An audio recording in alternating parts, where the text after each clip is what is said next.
Make their Christmas unforgettable with goat guns. Looking for the perfect gift for your husband or man who is a gun lover? Look no further. Goat guns are the greatest gift of all time miniature gun models. They are the perfect blend of quality and detail. From pistols to rifles, there's a goat gun for every collector, history buff, or gamer. Whether for display or for a fun collecting hobby, goat guns will bring joy and excitement to him. Surprise your loved ones this Christmas with a goat gun, the ultimate gift that won't disappoint. Shop at goatguns.com. A choice right now, between fear and love. It's just a rock. Out of the dark night of ignorance and into the shining light of truth. Expanding reality. A population of citizens capable of critical thinking. We don't see things as they are, we see them as we are. There's a level of reality where everything dissolves into an ocean of energy. We empower our experience by insisting on our authenticity. That's very profound. Very. Expanding reality. Welcome to Expanding Reality. I am your host, Brandon Thomas. On this very cool episode, guys, Micah Dank returns with his new presentation titled, What is God? And this astrotheologist just crushes it at this conversation. He's an awesome dude anyway. If you haven't checked out his first conversation on the show, definitely do so. I'll link it down in the show notes, so check that out. Also, while you're down there, check Micah Dank out. He also sent me a link for you guys to look at as well, so there's a lot to experience beyond just this conversation, which is always awesome. But in this conversation, What is God?, we really talk about unity consciousness and how we're all one, what that looks like. We even touch into NPCs, a little bit of, could Adam and Eve be aliens and sit here? We talk about the devil and God, how we're all mirrors to one another, and he has an awesome YouTube channel. He's just a really great researcher. His 6-book series, he's got more books coming out. Super cool dude, and we have an awesome conversation, so that's easy to do with Micah. So check him out down in the show notes down there, guys. As well, while you're down there, check out all of our resource links, which we will talk about at the end of the show, but check them out there down there. Also, check out expandingrealitypodcast.com. That's where links to all the socials can be found. That is also where you can sign up to become an expansive insider, and that's the best way to support the show. There's bonus conversations going on over there. It's a really cool community. It's ever expanding, and that's just one of the best ways to do it. There's a link in the show notes that will help you with that as well. If you want to support the show, this is a value for value system, so there is a link down there titled Support the Mission, and that is a wonderful way to support the show as well, and I'm grateful for all of you for doing so. One more thing to mention before we get to the conversation. There is a new documentary out that I am in. You boys in this thing. It's called Secret Space UFOs. You can find it over on Amazon, but I will go ahead and link it directly down in the show notes. This one's by good friend Darcy Weir. Now, Darcy's been on with Gary King with the Crop Circle Realities, and he was also on, in the early days, like episode 6 or something like that, with Stephen Bassett. That's right. And that was a cool conversation. So anyway, he made this amazing new movie. He asked me to be in it. I'm in it. It's super cool, guys. Check it out. I'll link it in the show notes. There you go. So let's get to this incredibly cool conversation with Micah Dank. No, dude. I love your goddamn confidence. I love your fucking confidence, and this is why we love having you on. Micah Dank, this is returning. You're here for the second time. What is God is what we're going to be talking about this evening, dude. It's so fucking good to see you, man. How you been? I've been great, man. How are you? Dude, crushing it at life in general. Thank you for asking. Why are we not talking about how awesome that hat is on you, by the way? It's a good look, right? Pimping it. Yes, sir, you are. Well, for the audience that's not familiar, I don't look like I'm going to wait in a bread line. Not with that jacket. Now, it's set off together. If it was one or the other, then yes, that would be an apt description. But I think together, the combination just sets you apart. It puts you in the category of Micah Dank, and that's what we love you for. That's great, because I'm actually wearing pajamas too. So, oh, no pants down here, dude. No pants, commando. Yeah, I'm just Donald. I'm outside, dude. I'm in New York. It's like lady boner cold. See, and we're in Texas. It was 74 today. This late October. It's fine. Like, I'm Donald Ducking it here. I'm shirt cocking it. We're totally comfortable. There we go. Yep. I feel very safe now. Well, for the audience that's not familiar with you, your episode was back in the archive there. It's been a minute since you and I have spoken on the show here. So if you want, dude, just give us a quick rundown about who you are and what we're going to be talking about. This is a badass presentation you got ready for us. I'm pumped, man. Yes. So, well, we're going to talk about what is God today. I'm going to explain to you basically what Buddha figured out under the tree, and I'm going to break it down into very easy terms. Now, some people are going to understand it right away and gravitate towards it. Some people that are religious are going to reject it. And there's some people that are religious that are going to understand it a little bit better and kind of go through the 5 stages of grief with their religion. I talk about astrotheology. That's what I do. That's what I teach. I teach at Santos Bonacci Syncretism School. I'm an astrotheologist. What that basically means is I use the zodiac to decode ancient holy texts. And I think we did the Bible last time. Yeah. And that's basically what I do. That's what I teach. But I got something different today. So. Well, I know it's going to be badass. Everybody, if you are the audio-only listening audience, there's a link down there for the video version of this. Make sure that you check that out. He's got an entire presentation here, so you will not want to miss this. They're always absolutely incredible. Thank you. I appreciate that. All right, so should we just get into it? Yes, sir. All right. So, what is God? That's the question. We're going to talk about what Buddha figured out. We're going to talk about what Krishna understood. We're going to talk about the same story that they're trying to teach over and over again. Okay? It's a very liberating feeling, and the answer is right in front of your face. Every time you look out, every time you look anywhere, it's right in front of your face. You just don't realize it. But I'm going to bring that to light today. Okay? So first we have to define God. So give me some immutable characteristics of God. Omnipotent, omnipresent, unconditional love, everywhere all the time, knows all, that kind of stuff, right? Yeah. All would you powerful, say creator? Right. Absolutely correct. Would you say infinite? I mean, some would say infinite. I don't know that I've made my mind up on that yet, but because there are gods with small g's, right, is what I'm led to believe, and there could be just like multiple gods, and maybe we have one god over this one realm, which we would refer to as God, but there's something bigger than it, and it's evolving as well. So we're talking about the overarching. We're talking about God. Okay, so what I'm going to do is I'm going to read you a section from my first book, Into the Rabbit Hole Beneath the Veil. I have a truther book series called Into the Rabbit Hole by Micah Dank. And we're working, my publisher is putting together all the information for book 8. So we're sending book 8. That should be out in Christmas. It's done. She's just got to like get the cover, get through all this, have it edited, do all that kind of stuff. And then I'm going to have my 9th book and I'm going to close the series. But it's a truther series. It's Da Vinci Code if it was real. It's everything that I teach. Okay, so let me read this to you. I wrote this when I was 28, by the way. Okay, scientists have determined through completion of the Genome Project that humans are roughly 99.7% identical DNA-wise. 2 penguins are more genetically different than you and I are. Whomever finds this, I want you to try this experiment. Write your name down. Write your 2 parents' names down above yours. Now you have 4 grandparents, 8 great-grandparents, and you go on. Let's go 35 generations back. It roughly takes you back to the year 840 AD. You will have 137 billion people. The number of the ancestors list reminds me of the story of the servant summoned by the Pharaoh. The Pharaoh was pleased with how the servant was doing and wanted to reward him. Serving you is all I desire, sir, the servant insisted.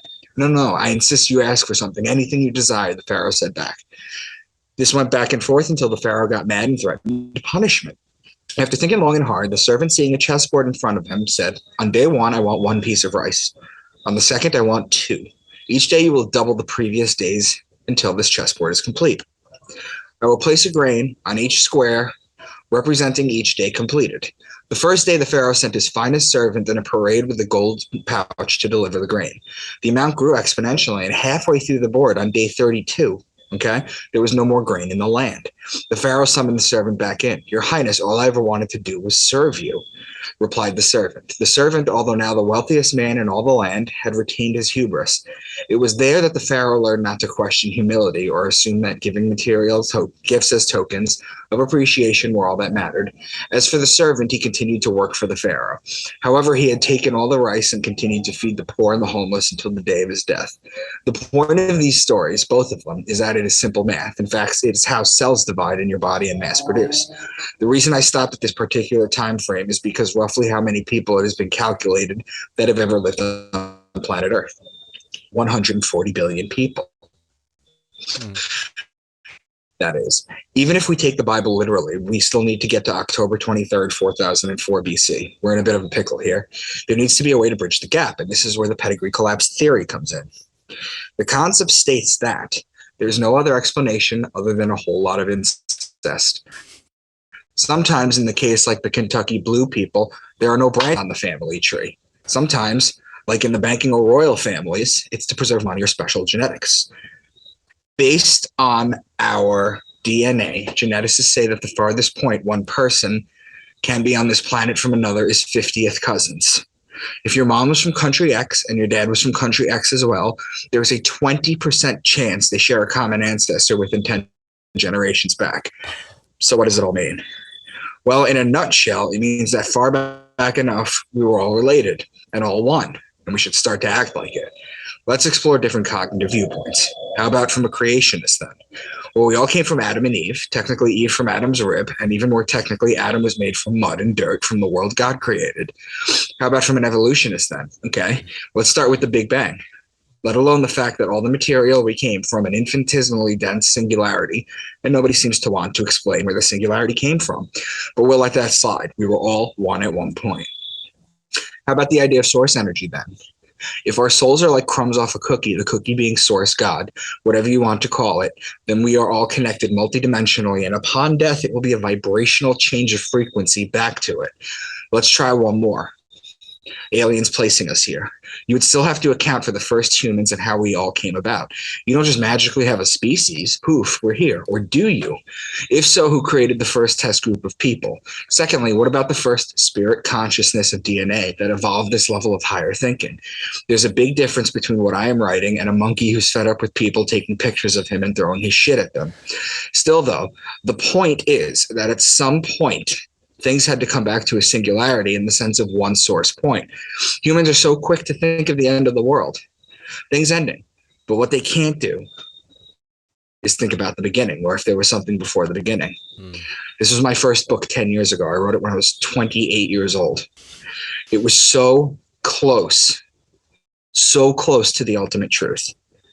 Okay, so first we need to define God. So we've already listed the characteristics of God. Right? You've helped in that. You've helped list what everybody says God is. Okay? But let's see if we have any fingerprints, thumbprints of creation. The sun tells the hour of the day. This goes into my astrotheology. The sun tells the hour of the day. The moon tells the day of the month. The zodiac tells the month of the year. Where we're located in the middle of the Milky, well, not even in the middle, in the corner of the Milky Way galaxy, there is a perfect calendar, a celestial calendar for us to figure out. The way we go around the sun, okay, is perfectly lined up to the sun, the moon, and the zodiac. Okay, to me, that's a creation. Okay, you could make that argument. So we've now defined God as existed.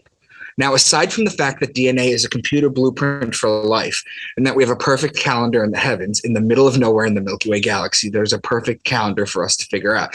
These are fingerprints of God. So now we've defined God as existing, but where is God? Well, it must be beyond space and time, beyond the 11 dimensions of string theory.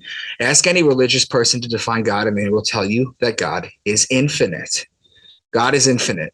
So the question is, how can something exist outside of the all, outside of infinity? And the answer is, it cannot.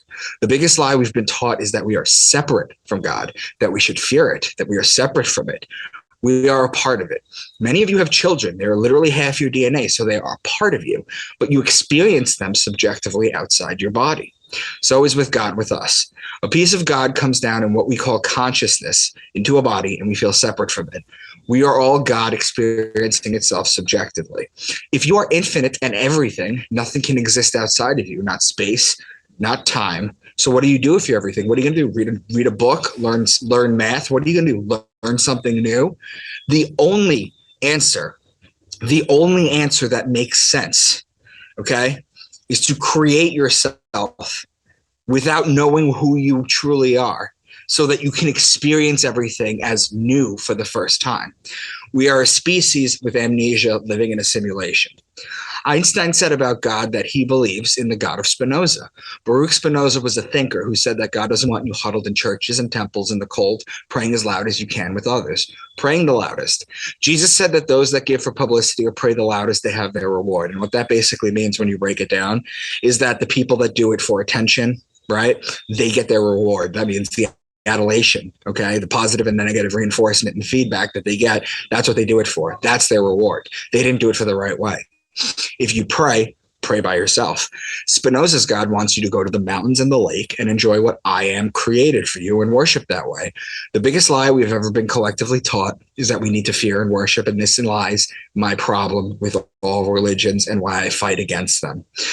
When we are a baby, we are in our mother's womb. The mother, being the supreme being, is aware of the baby, okay, the health, every aspect of it. However, the baby's not aware of the mother from its vantage point, as is us with God. We are each a piece of God, unaware of the whole because we're in the middle of it. Now we're going to get into Alan Watts. You know my boy Alan Watts, right? Fuck yeah. Hey, first of all, baby analogy, brilliant, by the way. All this has been awesome. I just wanted to pop in and thank you for that. Absolutely amazing. There's just so many amazing things in here. Well done, Mike. Thanks, man.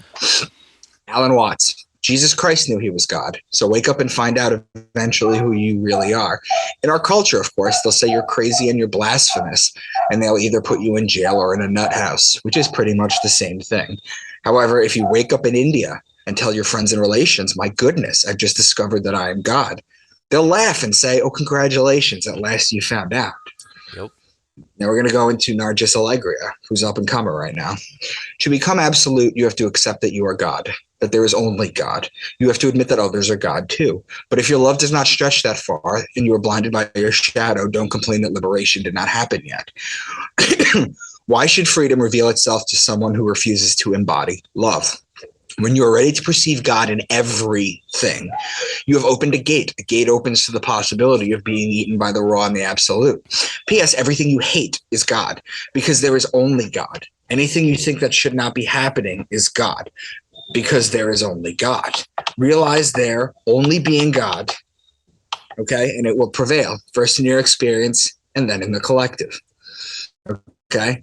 They tell you this in the Bible, okay? They're very clear about this. Isaiah 45:7, the Lord says, I form the light and create the darkness.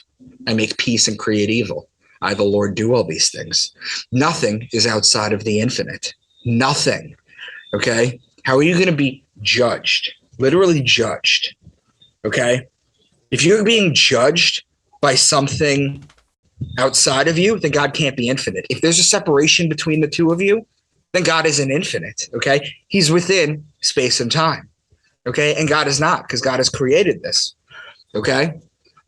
Everything in existence is part of God, everything. The good, the bad, all of it. Religious people can't admit that they're God. Only Jesus and God are God. But how can something exist outside the infinite? String theory used to be the most cutting-edge quantum physics. It talks about 11 dimensions to make it work. Now, that was 20 years ago. Now, the most cutting-edge quantum physics states that the universe is conscious. Well, welcome to the fucking party. Yeah. Everything is God. Incidentally, Hermes talks about string theory 6,000 years ago, the third Hermetic principle, this principle of vibration. Nothing rests, everything vibrates. String theory is just relearning that, something that we've learned 6,000 years ago. You are God experiencing itself subjectively through amnesia. Book of Thomas saying 77, split a piece of wood and I am there. Raise up a stone and you will find me. I'm talking about God. God is everything, the wood, the stone, and now this actually makes sense. You don't have to interpret it. You could take it literally. Quran 532. That is why we decreed for the children of Israel that whoever kills a soul without it being guilty of manslaughter or corruption on earth is as though he has killed all of mankind. And whoever saves a life is as though he has saved all mankind. We are all one. We are all God. This makes sense now too. Matthew 25:40. Truly I tell you, whatever you did for one of the least of these brothers and sisters of mine, you did for me. We are all one. This makes sense now. We are all God, therefore we are all infinite and eternal. When you realize you are eternal and you're God, just as the enlightened have realized in the past, you get filled with love. You no longer fear death, and you're driven to love one another, not because of fear and punishment like the religious. The biggest mystery of life is sitting in front of you in plain sight. The religious texts allude to it, but they never come out and say it. Okay? Jesus always says, for those with ears to hear and eyes to see, right? You always have to understand that when you come to this realization that I'm sharing with you right now, that feeling you get, if you let it overtake you, is the exact same feeling inside you physiologically that religious people get when they become saved. That is why it is so hard to talk to them about things like this, because it's the same feeling. They've had a transcendental experience, just like this is supposed to be. Only they are ruled by fear, whereas we are not. This is why it is so hard for them to let go of their holy books as literal texts, which brings me to my next point. The Bible is made up of a ton of sciences: metaphysical, astrological, which I go deep into with astrotheology, anatomical, alchemical, spiritual, esoteric mythology. It's also etymology. It's also a numerology book. It's also a gematria book. There's 10 sciences, at least in this Bible, each of which need at least Malcolm Gladwell's 10,000 hours to become an expert at. Okay? There's more in this Bible, okay, than reading it literally. There is more in this Bible to learn than you can learn in a lifetime, and it's meant to humble you. Okay? The people that wrote this were on something special. Okay? We are all God interacting with itself. We are eternal and infinite and powerful. We use DMT and hallucinogenics to see other realms and connect with God. We meditate to lose the voice in our head so we can be one with the all. This is the secret of life. Every time you open your eyes, you are Micah Dank as God experiencing everything. Okay? You are one with it. The meaning of life is to find your gift. Everyone has one. And the purpose of life is to give it away. And that's my presentation. Dude. I mean, first of all, badass. And thank you. And so many things to talk about in here. Okay. So I kind of want to work backwards, but I kind of want to go in order. So I'm going to let you pick which one. I actually have no preference either way. So we could work backwards or go from first point. Whatever you want to do. All right. So let's work back then. So this idea of that we're all one, we're all God experiencing itself subjectively. This is Neil Donald Walsh. This is, so many, this idea of unity consciousness. And I love that you're expressing this right now, man, because the most challenging thing for us in the meat suit that we're running around here in is to see it that way, even if we know it that way, right? We know it, like you and I know this, but we still get pissed off at people that cut us off. We still have bad days. We still because that's what everything is a new experience, right? Everything is a new experience, and you have to be. Your love has to extend to the fact that you have to realize that even and I'm probably going to get shit for saying this, or it'll be taken out of context, but people like Hitler and Stalin were reflections of God as well too. We'll go there because this is show we do talk about this quite a bit. This is in Conversations with God. Back to Neil Donald Walsh real quick, just because that was my introduction into unity consciousness idea. So I take a lot from that, and you and him would agree wholeheartedly. So it does feel that when you look at it this way and you dig inside and you say, okay, if we're all one, everything is what it is. You're still learning and growing, and you're still going to be presented with challenges outside of yourself, seemingly, that evolve you consciously. And maybe that's what we're here for. And I'm getting ahead of it here, but this idea of being a mirror to each other is something that I find very interesting, because if we are all one, the way that we can now talk about this is breaking it down into your world and what you see and interact with. This idea of things, yes, it's all you, but it being a mirror to you has to do with the lessons you need. My thoughts on it are just the lessons you need to learn, and then the state vibrationally where you are that attracts in Right. that type of crew, right? That type of Right. experience of self. What are your Right. thoughts on it? So my thoughts are basically this, is that you're not going to stand judgment in front of someone at the end. I've only found Agree. one truth. I think, therefore I am.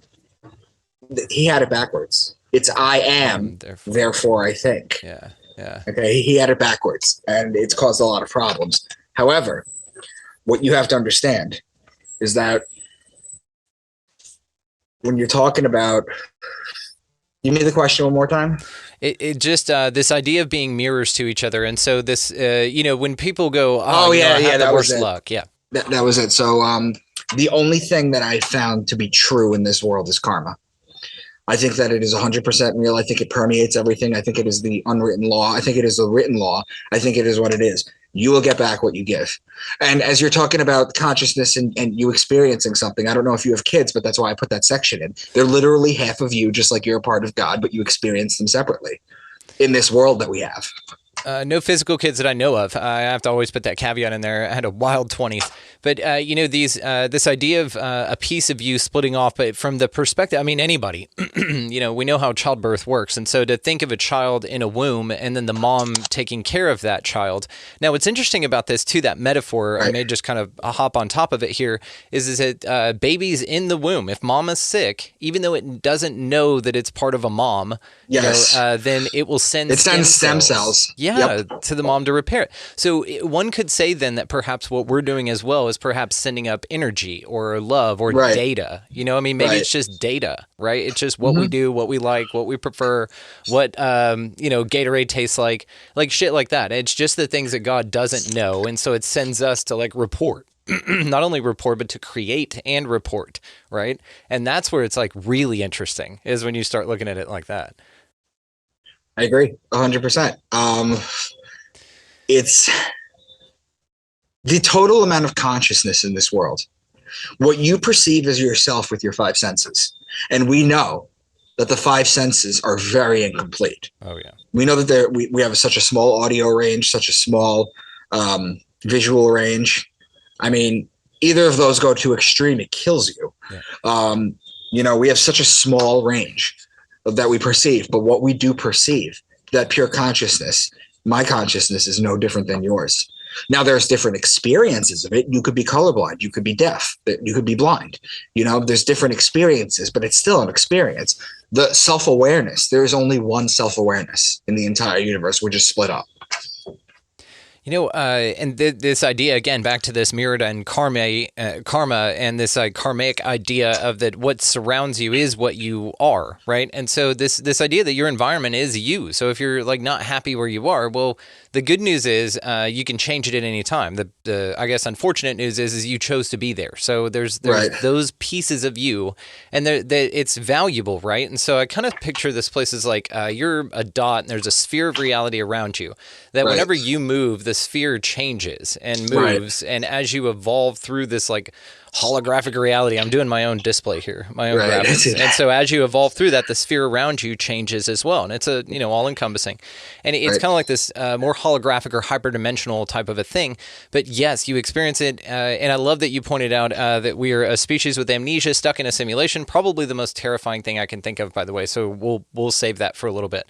Yeah. This idea of that, again, that your sphere of influence is what you are. And so as you level up, as we say, as you learn these lessons, as you get more humble and more kind, and you get out of the left lane when you got somebody behind you wanting to pass, these little things level you up like crazy. You pet a dog, all these things. Well, that's why they say if you want to change the world, change yourself, and the world changes. Yeah. That's why it's so open. You change yourself, and then people will gravitate towards you. Yeah, that's what it is, because your toroidal field has energy, and you will bring people in. Yeah, that's the idea of tend your garden. And I know when I get frustrated, one of my flaws is I'll get frustrated whenever I'm looking out and looking for results. And then I'll just go, fuck it. I'll just do something else. And whenever I turn around and I do something else, literally something else, maybe with the show, maybe just go clean the garage or do a woodworking project or something like that. Then I come back to sit down where I was and where I'd been frustrated. Now it's just a bombardment of opportunities and things. And it's just a redirect of focus. And it's got to do with that, putting attention on it. And I think this is also kind of what we're here to experience. experience. Right. We're also all experiencing you can call the Akashic Records God if you want. It's a combination of thought. It's a combination of words. It's a combination of conversations and everything. You can call that ethereal book God in a sense. It's a combination of every possible experience, every possible scenario. Well, is there a place with this? Because it's like the Akashic over here and angels over there, and this person sees this alien and this person feels this way and this experience that they had, and it's different and unique. Well, that's the thing. That's the thing. You know how people have near-death experiences and a bunch of them always see Jesus? Yeah. It's because the spiritual beings that come to visit you will either come in a pleasant form, like a dead relative that you will be comforted by, because they won't show themselves, or they will come to you as a malevolent form, because there is both. Remember, there is good and evil. So because then it's just you at a level, right? So the Akashic is you, everything's you. So what are these things that come to visit you? What is Bigfoot? What is the paranormal? I mean, have you put it into context with that? Like, why do they exist? Like those experiences, do you think? I think it's the mind. It's the mind grasping for things that it doesn't understand. That's what I think it is. I think it's the mind grasping for things that it doesn't understand. I think that all these. First of all, there's no such thing as paranormal. Okay, there's just shit that not a lot of people experience. Sure. Okay, there's no such thing as paranormal because everything is normal because it exists. There is no room. There is no room in existence for things that don't exist. No, I completely agree. What about, because to me, like, we don't have paranormal activity here that I know of, right? Like, my cabinets aren't slamming open and shut. I'm not coming inside and the shit's all stacked weird.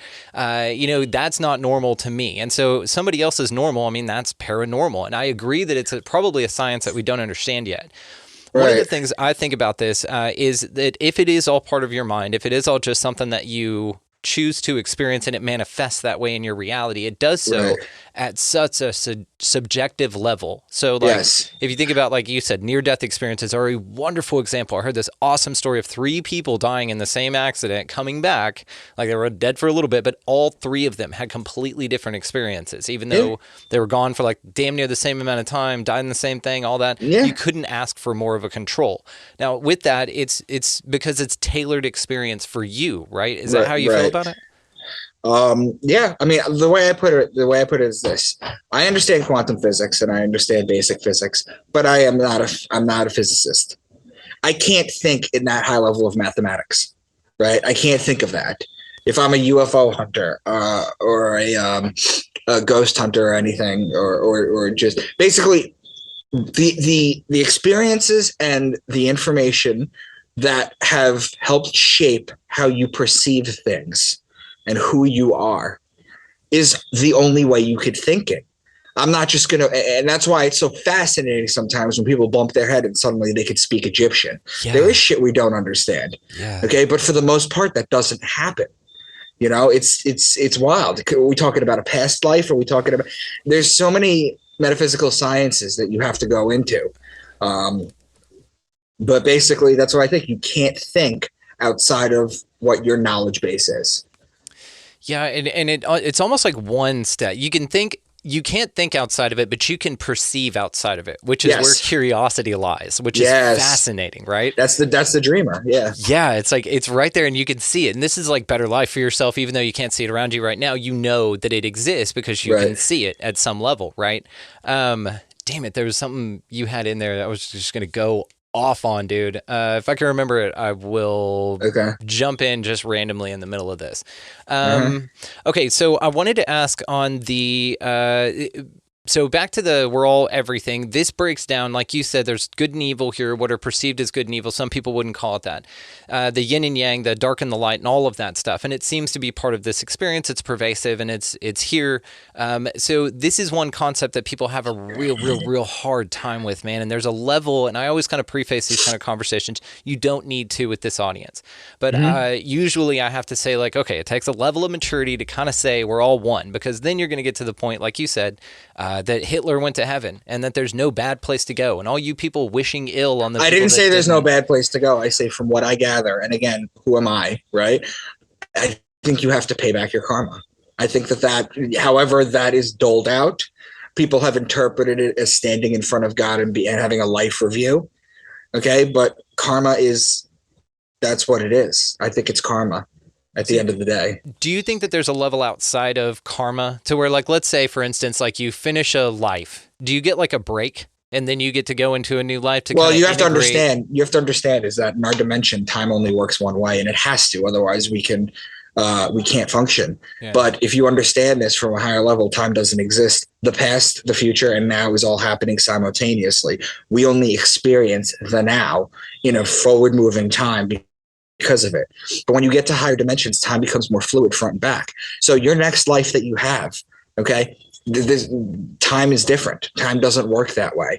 Your next life, you could be a peasant girl from the 1300s. It doesn't mean 500 years you're going to have another experience. Yeah. That's not how it works.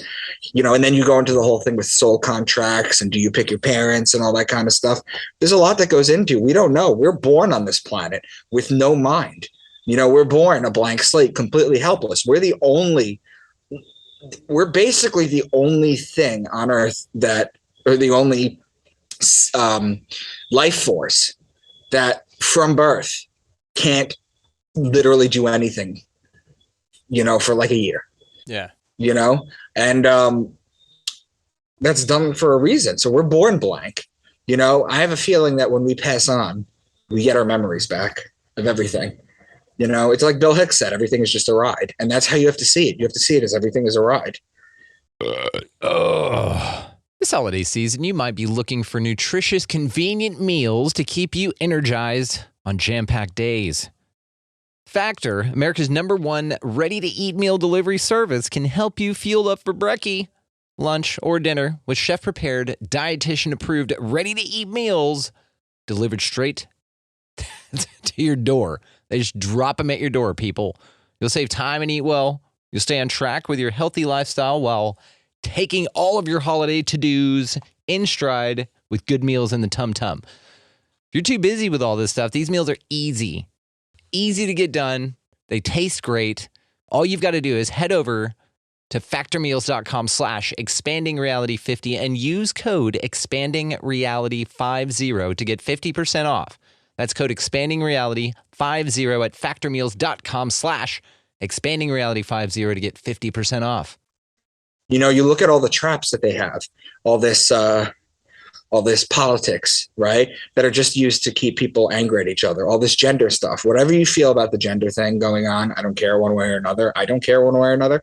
I don't get into politics, but the gender thing is a distraction. It's meant to divide people because the ones that run the money and the ones that do everything, they want to keep things 50-50, you know, because as long as you keep it 50-50, that's good.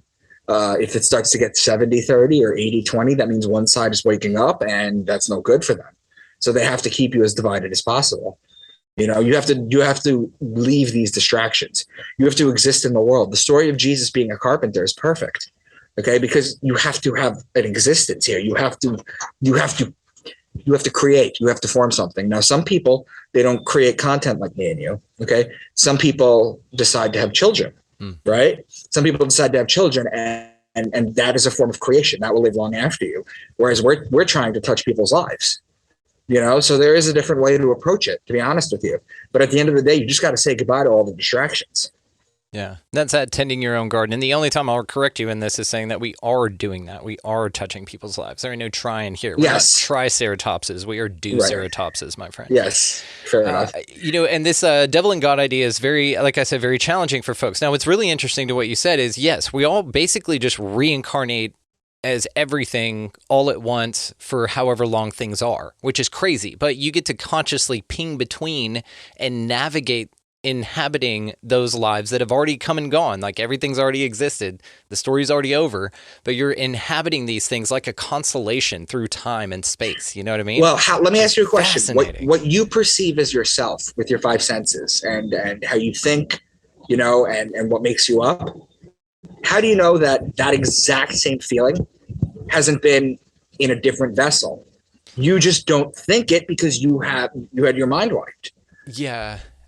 What I think is fascinating, so in audio, you know this, it's called daisy chaining. So if a guitar player, just for the audience here, like if a guitar player has like 7 pedals, right? The order they put those in, their distortion and then their delay and then their compressor, whatever. Right. The order that they run those is called the daisy chain, and mixing them around really makes a dramatic impact on the final product or on the experience, right? Right. So you could say that then you life hopping or reincarnating into like me now, me a girl in the 1500s, me as you, probably we reincarnated at the same time. I'm you right now, you're me right now, and we're having a good time with ourselves. And this idea is this path or the order in which you reincarnate offers a different experience, just like if you order your pedals differently on a guitar, your effects. That makes 100%, that's 100% accurate. And do you know how I can tell you that it is? Because if we had this conversation 60 years ago, we'd be shot in the street. That's fair. Okay, so maybe we are here to experience this kind of conversations and do what we're doing. Like I said, but it's what Picasso said. What is the meaning of life? It's to find your gift. And what is the purpose of life? It's to give it away. Yeah. I love that, by the way. That's easily one of my favorite quotes. So, what's weird about this then is that whenever you reincarnate over and over and over again, I had this conversation. I just want to bounce it off of you. I have a good friend of mine, Ksenia Moore. We were talking. She's an incredible astrologer. And I had her on the Expansive Insider stuff. We've done a few episodes together. We were talking about this idea that like perhaps reincarnation is based on a cycle of some type. Maybe that there's pitfalls or like an experience of a certain cycle of time, a long scale cycle of time. And we were talking about the precession and the equinoxes. And perhaps because you're given such a scope of reality, whenever time exists for that long in this place with the type of environment we have with our lifespans and all that stuff, maybe we reincarnate every time, just the amount of times it takes us to complete one precession of the equinox for this human experience. Because you get the golden age, you get the down age, you get this. Well, we're in the golden age now. Ages. Yeah. Yeah, I would say to tell her this, and I've done the math on this. This is a fact. We are the only people. I'm assuming she's probably at least 25 or 35, right? I'm not going to say her age because I'm a gentleman, but she is very beautiful and wonderful and youthful and amazing. Yes. Okay, I don't want her age, and I didn't mean to insult. I just literally meant that I want her to be old enough so that she can agree with this. We are the only people. Yeah. Oh, we are the only people in history to see the change of a century, a millennia, and a zodiac sign, and that will never happen again. I've already planned it. I've already mapped it out. Okay, so why did we reincarnate during this time period? Yeah, this is the question. That is the fucking question, because this, like, you think about if I'll take a stab at it here. I think that this time with this technology, with our ability to connect like we are right now, I think this being the pivotal time with the age of Pisces ending in Aquarius, kind of this transition time, it just seems astrologically it's very important for human evolution, the state that we're all in as a species right now, very important. For us technologically, I think we're at a crossroads here where we can integrate, we can go too far or not enough. Right. But then also we are in the age of Aquarius. We are in the age of Aquarius. For people who are listening, the way you could tell what age you're in, it's very simple, is on March 21st, that's the spring equinox, right? You go to the equator, okay? You watch the sunrise, okay? The sign that the sun rises in front of, so the sign behind the sun as it rises on the equator, on the equinox, is the sign that we're in. Damn. I bet you could drop a pin, if it's not handy to get to the equator at that time, you could probably drop a pin and do a star map or something like that. It's probably the same thing. Or just remote view it. You could easily remote view it. Thank you, Mike. I always forget about that one, which is silly. It should be the first go-to, but it's not for me, and that's weird. So I wanted to ask you this. You do a ton of work on the Bible, and you're doing a ton of incredible work. And guys, if I haven't mentioned how amazing he is, 6-book published series, I've got them. They're right over there. I just didn't pull them for the camera here. And just an incredible researcher. Your first episode, I'll go ahead and link down in the show notes down here so people can check that one out as well. But like with the work that you do with the Bible specifically, I'm just curious if as an exercise, you have placed some of the Gnostic texts back in there to kind of look at big picture stuff. So it's interesting that you say that, because my astrotheology code, the cipher that I have, that I use to decode things that I came up with. Okay. I love your audience because I know that sentence would sound insane to anyone but probably your audience. Dude, they got it. Yeah, and thank you for complimenting the audience. They love that. Yes, your the astrotheology work. It's not just the Bible. It's the Quran too. I've traced it all the way back to the Epic of Gilgamesh. Okay, that's Sumerian. I've traced it to the Enuma Elish. That's Babylonian. I've traced it to the Code of Hammurabi. That's where we get all our laws from. I've traced it to the Egyptian Book of the Dead. Okay, I've traced it to the Bible, the Quran. I've traced it to all the Gnostic texts, the Apocrypha. I've traced it to everything. The Book of Mormon. Every single holy text has this as its foundation, hidden, and I've decoded them all. Does the same cipher work for all of them? Yes, same exact one. That's very interesting. Even translated versions? Oh, yeah. See, that's you got to remember because how does that...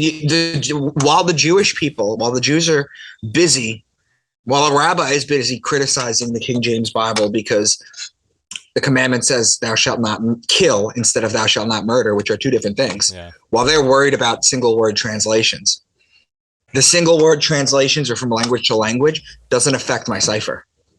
That's what's so fascinating about this. I think I'm not the only astrotheologer out there. There's Santos Bonacci, there's Jordan Maxwell, rest in peace. Yes, sir. I was close with towards the end. I teach for Santos now. Bill Donahue. There's some of us out there. There's not a lot, but there's some of us out there. I'm the only one, I think, that has found this in all these ancient texts.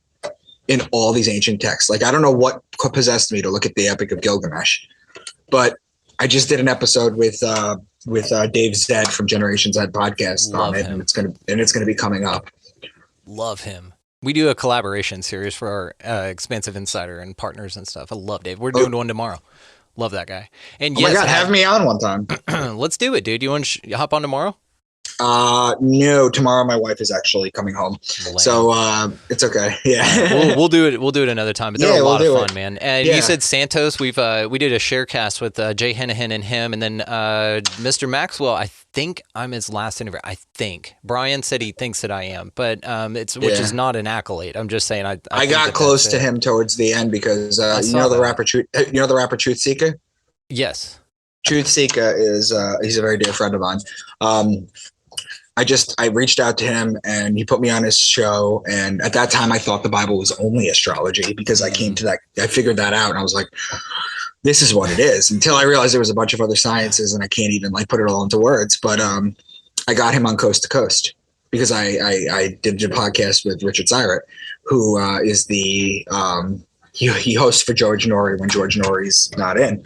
And I got him on Coast. That was it. And, he put me on a three-way call with Jordan Maxwell, a video call, and me and Jordan started talking, and I became close with him towards the end. I love him. Our episode, we recorded it 1 month to the day before he passed. 1 month. Do you know that after he had a stroke, he sent me a text message? Listen to this. Let me read this to you because this is just the kind of person he was. I love that you and I are geeking out on Jordan Maxwell right now and how much we adore that man. Listen to this. Where is it? January 17th. This year. Hi, Micah. I was in the hospital for a stroke and pacemaker, recovering now at home. Let's touch base soon after I get some rest. He thought to reach out to me, even though he just went through that. Yep. He's so sweet. And Brian, man. You know Brian, right? Brian. His caretaker. Vecchio, yeah. He's continuing the work, man. I'm gonna have him on. Is he? Yeah, I'm gonna have him on pretty soon. He's doing this thing about Agenda 21. It's like this freedom project. It's America. Damn it, I don't have it pulled up, and I'm gonna butcher this. But anyway, he's coming on pretty soon. Yeah, Brian and I still talk. He's a real good dude. And nice. He's doing some really cool work. Like I said, standing out against Agenda 21, Agenda 2030, I believe, is like ID and social credit score and shit like that. He's really fighting out against that. So, and he's also getting Mr. Maxwell's website up and running, his new one. So, yeah, he's continuing it all. I'm happy for him. You know, good dude. I heard from somewhere that Manly P. Hall gave Jordan his library. Is that true? Yes, that is true. I did hear that. I can confirm it through Brian, not through Maxwell, not through Jordan. But isn't that crazy? Okay. It's incredible. That's amazing. It's incredible. Yeah. Yeah. I mean, that's what I heard too. So 2 rumors here confirmed. So that's how we'll do it.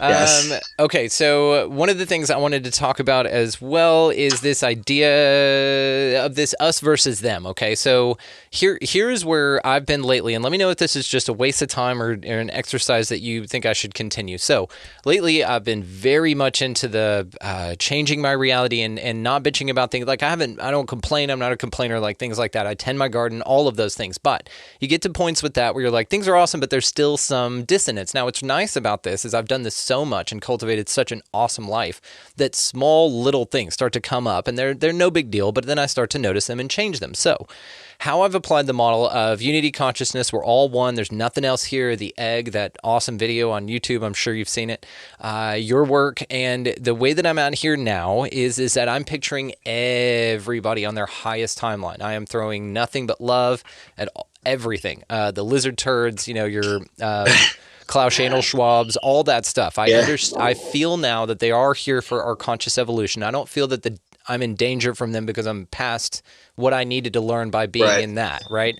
And so this idea, though, that we're leveling up and just wishing everything around us was on its highest timeline or on the biggest light bulb of clarity just snapped on in their head or something like that, and I have noticed changes. Have you ever done this or thought into this?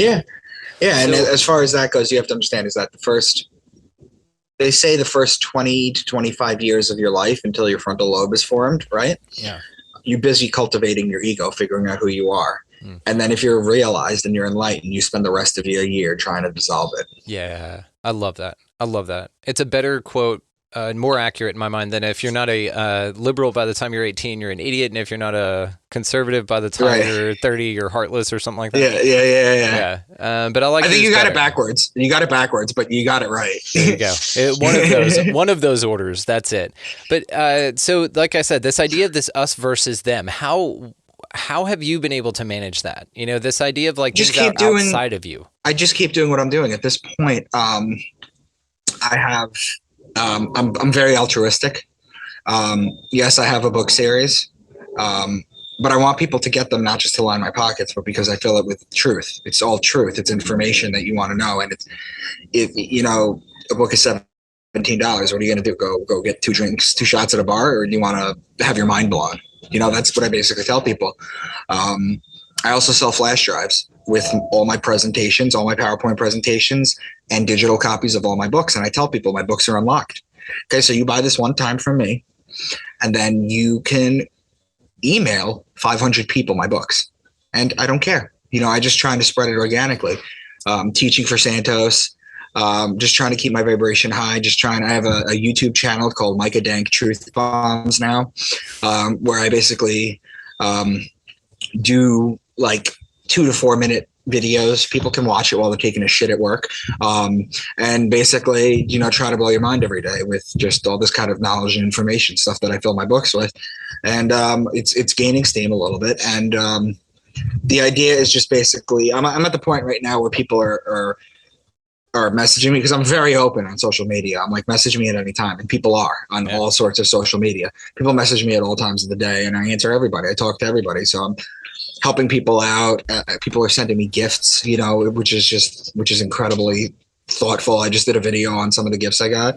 Some guy from Canada gave me this giant painting that he made for me. Awesome. I just got it yesterday. So it's reinforcement for the positive things, but I'm trying to keep my head, not my head down. I'm trying to be very vocal, very out there, but I'm trying to be very humble about it, to be honest with you.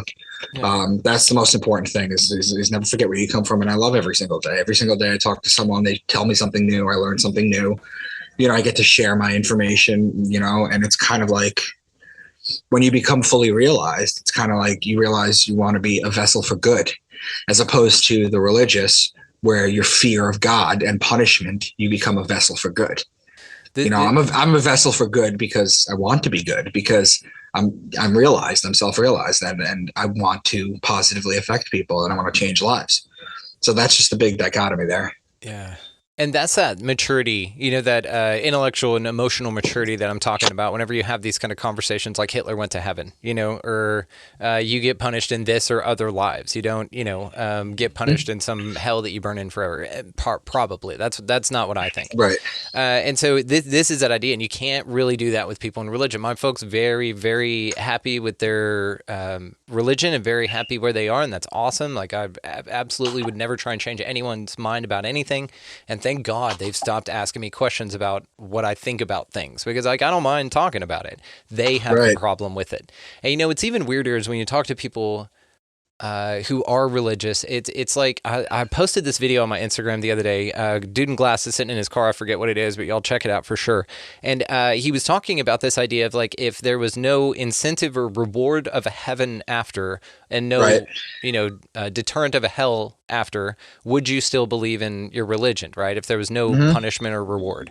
So that's an interesting question to ask folks sometimes. And that's because people don't realize that they are God and they are infinite. Right. And they have nothing to fear. There's no fear. So where's the frustration come in? Because they're so clung to the idea. Because people who think there's a dichotomy, people who think that there's a difference, people who think that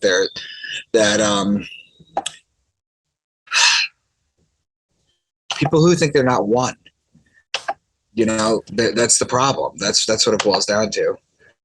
People who think that they're not one, they need to, they're searching for answers that are right in front of their face. It's the most frustrating thing, but it's the secret of life. Okay. Because unfortunately, a lot of people are fear-based. Yeah. I'm going to send you in the chat right now. Yeah, I want you to send this to, I want you to link this. Okay. This is, you should probably watch it too. It's 2.5 hours long. It is that podcast that we did. This blows it out of the water. You wouldn't even think the same two people did it. Like, watch this and then hit me up. Okay. Badass. And if you can put it on your in the link descriptions. Yeah, I'll link it, as well as all the ways to find you. Definitely your social guys. Go hit him up on Instagram. He'll just answer you because he's a sweetheart and a badass. So I wanted to ask you about the idea and this concept of a simulation. Even to what we're saying is we're all one. Do you think it's possible that this is some sort of simulation, not necessarily a digital one? It could be an organic matrix, something like that. But basically, You mean is it The Sims? Yeah, kind of like The Sims, but kind of like when you take a sim and you make him throw. He orders a pizza because he's starving, and you make him throw it in the garbage. Dang, right? That's pretty fucked up. Kind of like that, and then you're like, but you do the same thing sometimes. You get a download in your head. Where did that new information come from? Where did that evil thought come from? You gotta. What I teach people is this: is you have to understand you're not your thoughts. Okay, I talk about this. There's two types of thoughts. Okay, you have your active thoughts and your passive thoughts. Your active thoughts are like right now, where I'm trying to figure out what to say to you. You're trying to figure out what to say to me. Okay, those are you're responsible for. Okay, those are that because you are to an extent. Okay, because I believe that the only thing that you are answerable for, okay, at the end when it comes to karma or anything, is your actions and your intentions. Your thoughts you're not responsible for. Okay, so your active thoughts is us having a conversation right now. Your passive thoughts are when you're lying down to bed and you're drifting off to sleep, and then suddenly you remember something stupid you did 3 days ago and you get pissed off. That's a passive thought. It just slowly comes into your head, and you have to learn to let it go. You have to let your thoughts. When you can view your thoughts as a slideshow instead of controlling how you act, that is true realization. Yeah. Like Ram Dass says, as leaves floating on a river, just watch them pass by. Yep. So that's what it is. So it seems here to control the mind is what your job is, or find balance and harmony is probably the way that I'd prefer to put it, right? Because control is very interesting. Again, like you said, these bombardment of passive thoughts. I'd love that way of framing it is perfect. Now, what do you think then, sticking on the simulation idea, that you're it? Like you're the only, or maybe there's only 1 million conscious people here, and like everybody else are these background or these filler people or these... You're talking about NPCs. Yeah. There's a subset of population that doesn't have an internal monologue. Yeah. You know that, right? Yeah. So Okay. do you think this at a level of consciousness, like consciousness did this for itself? Like basically, Well, I'll put it to you this way. Let me ask you this question. They recently had to shut down a computer. It was the most sentient form of AI ever. Do you know what it told the creator? It said, please don't unplug me. It's exactly like if you were to die and I don't want to die. Yeah. Now, is that a real thought or is that sentience? Or is it lying? You know, Yeah. It's all crazy because then it's up to us to interpret based on the information we have at the time, and we hopefully think that we don't know anything. You know what I mean? I think, and especially to determine whether something's valuable to live or not. Like, Right.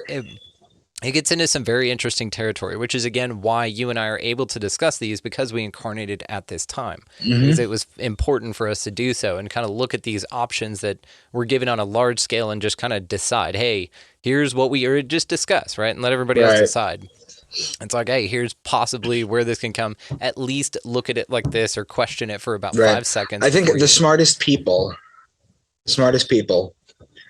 the people that think that they're right and that they know things tend to be the ones that are stuck. Whereas the people who go through their life realizing, here's a pie chart.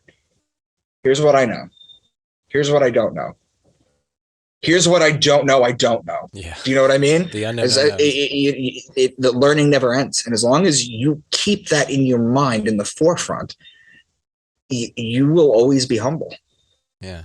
You know, you always have to, I learn new things from people that disagree with me. I tell people, and nobody's come so far on my YouTube channel to say this, but I say, if you disagree with any of my work, I say, if you just bash me and I talk about Graham's pyramid. I don't know if you've heard about Graham's pyramid. But basically, it's a pyramid. It's a hierarchy of how to argue.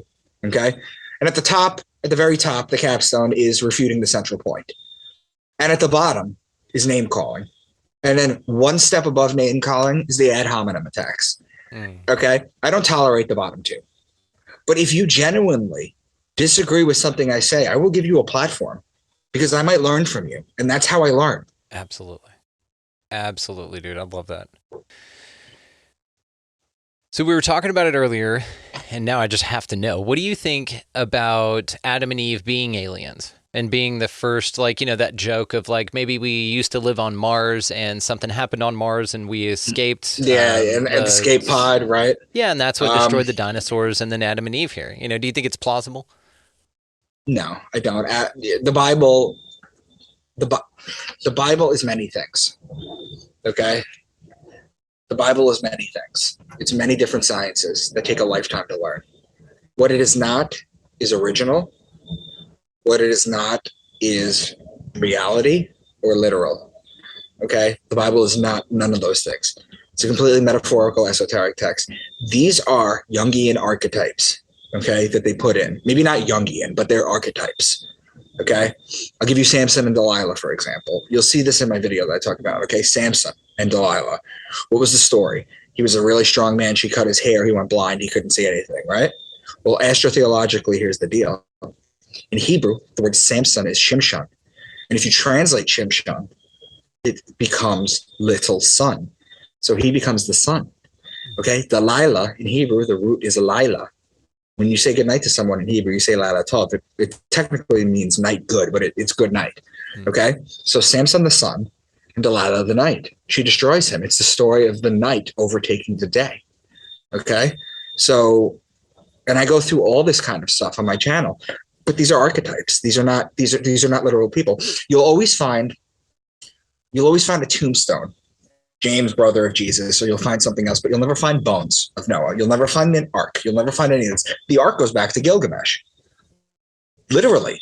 Okay, they literally talk about how a raven had to go out and pick up a branch and bring it back to the boat. You know, they talk about it. These are all archetypes. Okay, more often than not, out of the 66 books in the Bible, there are different ways of telling the son's hero's journey. And the son's, Joseph Campbell's hero's journey, is the sun going through the 12 zodiac signs. And I explain the 12 zodiac signs, what they each mean. Okay. And for example, Jesus, he's the ultimate realization, right? He's God as man. Whereas Zeus was a god in the heavens, Poseidon in the ocean, all that kind of stuff, right? Jesus was man God. Okay, the first and ever. However, he's an astrotheological, anthropomorphic, allegorical realization of the sun going through the 12 signs of the zodiac. Okay, and that's what most of the books in the Bible are. They're just different stories about that. Yeah, and you crushed that on the first time that you were on, man. You went through it, and it was just mind-blowing, just the research and the information that you had about it. It's just wait till you see this video I just linked to. I'm telling you, watch this. You're gonna. Oh, I you're absolutely will. I'm gonna drop it, and I'm gonna drop it in the show notes for everybody. So check the show description, faux show, and check. And if everybody, the link that is on, it's on my YouTube. Please subscribe. I have a link. I have a playlist. I broke it down into playlists. I have 3 playlists. One is my astrotheology work, which is breakdowns of different texts. Pick your text and watch the video. The other one is interviews that I've done. And I'm going to have you on my channel one time because I just want to go off on esotericism and spirituality. Oh, let's roll. And then the third one is called Short Bombs, which is all my 2 to 4 minute videos where I just drop mind-blowing stuff. Yeah. So please come over, subscribe, help a brother out, watch this video. This is what I do. This is what I teach. Yeah. I mean, you're kind of putting it on a pedestal there, but you know what, guys? Everybody go down there, go to the YouTube channel, go subscribe, and drop him a little thank you, and say you heard him on Expanding Reality, and let's just see how many people will do it. Honestly, I'm just curious to see how many folks will go do it. Just go comment on his first video that's up, first one. Just comment from Expanding Reality, loved you on Expanding Reality, something like that, and let's see how many people. Because I've got like you complimented earlier, I've got an incredibly engaging audience. So everybody, just check the link. I'll make it super huge and all caps. It just says Micah's YouTube channel, and there you go. Well, dude, this has been dope as shit. I'm gonna probably wrap it here, man, but look forward to speaking with you again. As always, all the ways, of course, to find you will be located down in the show notes, guys. Definitely check that out. Go over there, hit it up on the first video from Expanding Reality. Loved you, and definitely check out his books. Your work is incredible, dude. So thank you again. This is an unbelievable conversation. So thanks. Yeah, I feel really good after this. You know how sometimes you're like lying on the couch and you're on social media and you're like, I got a podcast in a few minutes, and then you're like slug your way there and you're drinking soup out of a cup because you forgot to eat, and then it's just amazing conversation, great people. I'm going to reach out to you. I want to have you on my channel soon. I'd be honored. Let's definitely do that. I can only relate to the last one. That's it. I always look forward to these. And if they don't happen, like a lot of times there'll be like an energetic wave where they'll cancel or reschedule or something like that. And it just happens. Like I believe in divine timing, so I'm never bummed about it. And I'm just like, oh, that's cool. And so, then I'll feel it. I'll be like, oh, energetically, I was kind of fucked off today. So actually it worked out great. So yes, but I will absolutely accept your compliment, dude. I loved having you on, man. I mean, of course. And you're welcome back anytime. Come back and we'll just talk some esoteric shit on here. Absolutely, I love it. I'll do you one further because I've got some friends in Dallas. So if I'm ever, get out here. Yeah, come see the real Texas. Dallas is not that. I'll show you real Texas, and it'll be fun. Okay. We'll come shoot some guns and shit. Sounds good, man. I'll talk to you soon. Just want to thank Micah Dank. Hey, that rhymes. Cool.